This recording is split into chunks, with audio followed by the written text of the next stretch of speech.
In this video, we will discuss grouped metrics, or metrics that employ group by aggregations to drill down into your data on one or more dimensions. Let's learn a little bit more about the group by operation, which splits some aggregated metric out into groups for each value contained in one or more columns.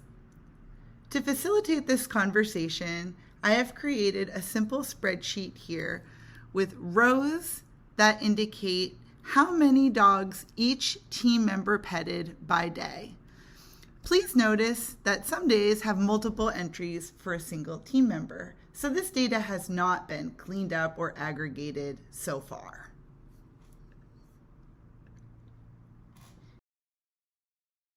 Using a simple pivot function, which many of you will be familiar with, I can roll up daily pets with an aggregate sum function and display the records by day.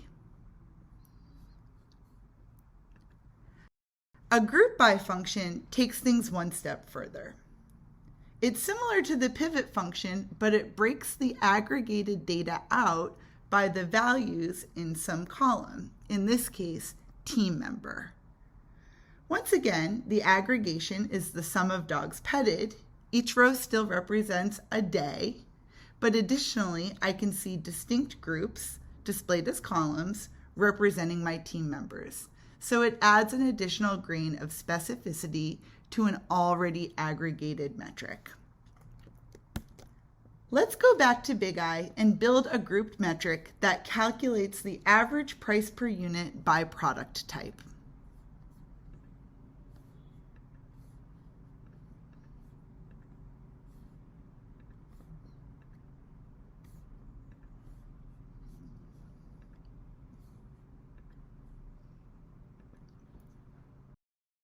I could even get more creative with my group by adding additional columns to create more groups for every unique combination of product type and state, for example.